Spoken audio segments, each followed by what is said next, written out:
from UK? No? Yeah. Yeah, we've got people from the UK. Where about, mate? London. London. Oh, I've spent a bit of time there.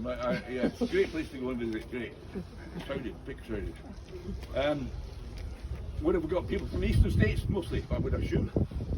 Eastern states? Overseas? Canada? Local? Oh, well, local. You will tell me things about this. Because I hope you kids know some of the stories, because my son came home when he was about your age and told me the stories that I'm going to tell you as we wander around now. But looking at what we're looking at, you're looking here behind me, stands by far the most significant historical building in the whole of Western. Okay, understand? This is, as I say, most significant historical building in the West in Western Australia.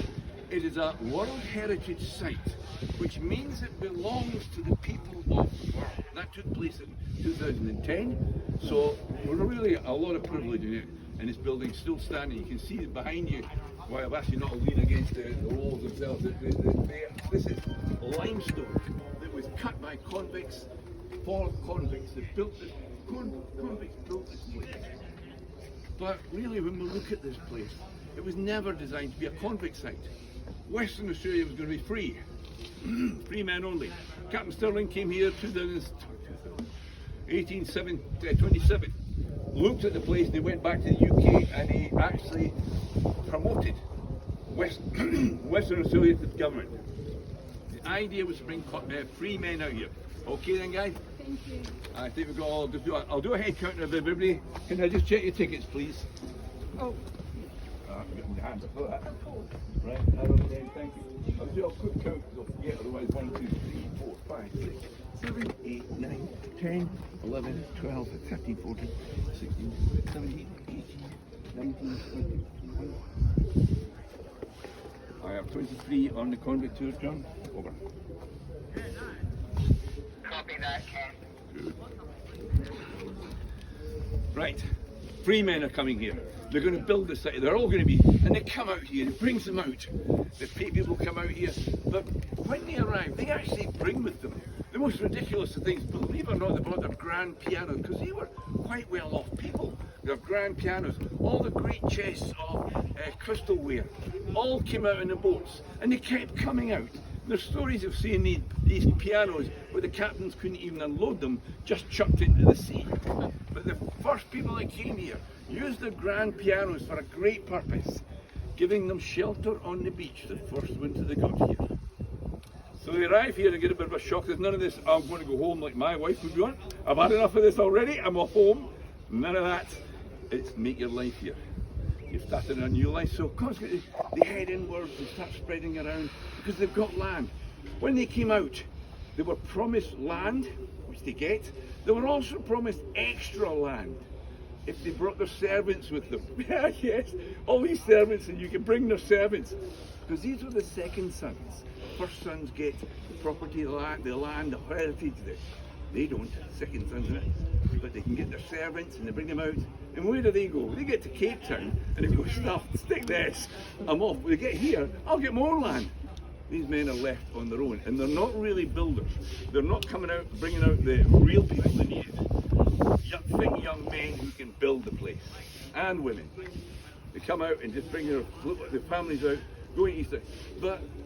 And in 1840, in particular, Western Australia, it was brought in an immigration magazine that they had produced in London, and it was in there about people coming to Western Australia. What they actually said was, go to the eastern states. There is all the things, there's good arable land, there is mining, there's all sorts of industry.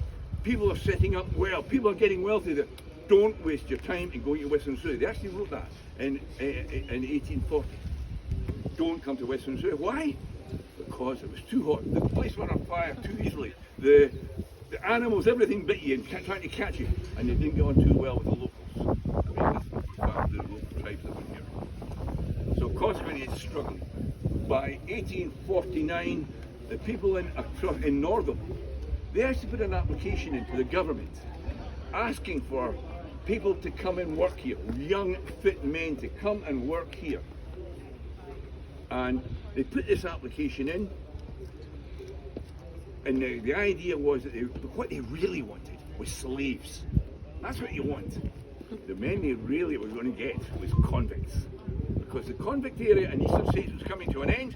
In that time, since 1788, there was 165,000 men, women and children sent out to Western Australia as convicts in the convict world to do the work. Most of them to the eastern states, and throughout Western Australia 9,600 men only came. They asked for men only, young men. They want young fit men. They don't want women. Why not? Because you can't work. You can't do the work. I can't forget a couple of other things. One to expand the places. Oh, yeah, but the women. Also, they don't want really violent criminals. None of that. And we don't want particularly any political prisoners. Oh, none of them. And I'll go on to mentioning in a minute. When the last ship came out here, it was called the Hoggermint, and we'll talk about it in a bit more detail later. It brought with them the British realised this is the very last convict ship anywhere in the world, and they emptied the pits of the prisons, came out and dumped them on that ship. So 280 convicts, vicious convicts, violent convicts, sexual predators, you name it, everything came out, including some 60-odd political prisoners. They were frightening. We took at them in great detail. Any Irish people here? Oh, I love the Irish people, because they know the stories as well. Right, I'm going to take us. They came here. There was no accommodation for them, simply because when the convicts came, and they came in 1850, and when they came, they sent a ship out in advance of them coming to tell the people of Western Australia the convicts are coming to help you. And the guards, there'll be guards there, there'll be all sorts of people, and their families and all that's coming out here. But the ship that had the letter on it got blown off course. It's gone. The only ship that arrived was the Cindian. And it arrived on the beach in Fremantle. There's no way up the river. They couldn't get up the river there. At that time there was a bar on it. And they arrived there, and Captain Henderson, who actually came, he said, what? And they were anchored out at sea, and that's where they kept them for a while, in the sea, at sea, out there in the beach, off the beaches. Captain Henderson then goes to rents a building in Fremantle. It's what is now the Esplanade Hotel. There's a bar in there called the Ball and Chain, all referring to the convicts.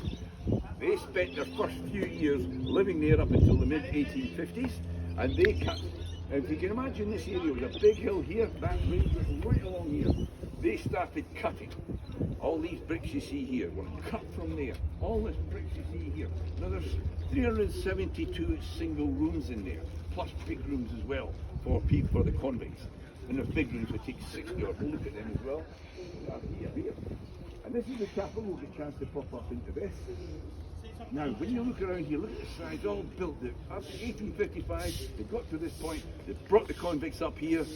This is where they lived. And I'm going to take you right in there now, and they continue to build. But what they're here for is to build Western Australia. Let's go around this way here, and then we're going to go up into